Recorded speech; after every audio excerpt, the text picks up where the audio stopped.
The familiar, yet superficial history of rock and roll begins in the early 1950s with Cleveland disc jockey Alan Freed crowing, "That's Bill Haley and the Comets rockin' and rollin' you with shake, rattle, and roll."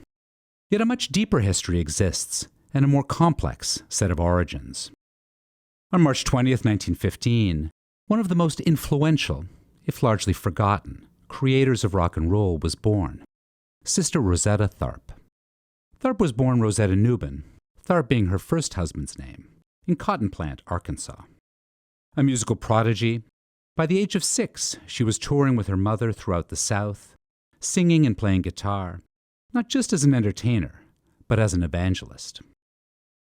She was raised in the Church of God in Christ, an African-American Pentecostal denomination that saw gospel music as not merely accompaniment for services, but as a way to win souls for the Lord. Her later career would span many musical genres. Tharpe was inducted into the Blues Hall of Fame and was called both the, quote, Queen of Hot Gospel and, quote, the godmother of rock and roll.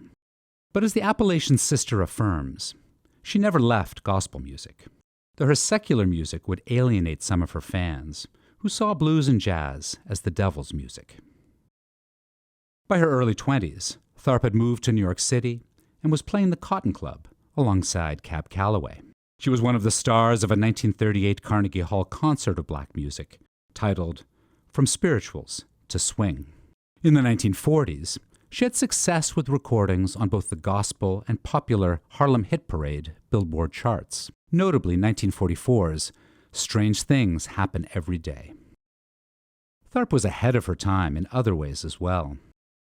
In 1951, a year prior to Alan Freed's Moondog Coronation Ball, which has often been considered the first rock and roll concert, Tharpe played amplified electric guitar in the Washington National Stadium to a crowd of 20,000, complete with fireworks. And presaging celebrity self-promotion from Tiny Tim to the Kardashians, the sold-out performance was also her own third wedding. She was a talented electric guitarist who combined blues, jazz, and boogie-woogie into a loud, flamboyant virtuoso style that only later would be called rock and roll. Her electric guitar riffs recorded in the 1940s sound like those Chuck Berry would record a decade later.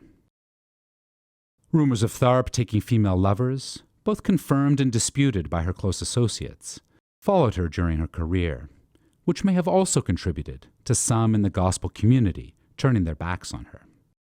In her life, Tharpe crossed many boundaries: of genre, playing both gospel and secular music; of gender, playing in a male style on a male instrument; and even of sexuality.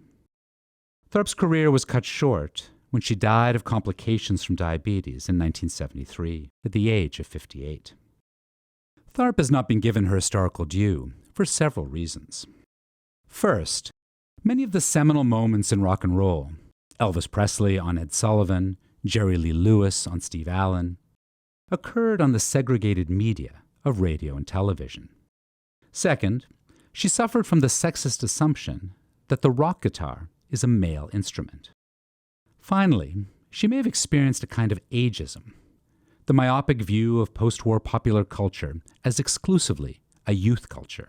Her 20,000 fans that packed Griffith Stadium were mostly middle-aged church ladies, not the screaming teeny boppers who would fill Shea Stadium for the Beatles. Tharpe was never forgotten by her musical peers and successors, however. The list of performers who cite her as an influence includes Elvis, Little Richard, Chuck Berry, Johnny Cash, Aretha Franklin, and Isaac Hayes, to name just a few. In recent years, there's been a resurgence of interest in Sister Rosetta Tharpe, in no small part due to the efforts of her biographer, Professor Gail Wald, who has written several articles and a book on Tharpe. A tribute album of covers of her songs was released in 2003, including artists such as Michelle Shocked, Bonnie Raitt, and Sweet Honey in the Rock.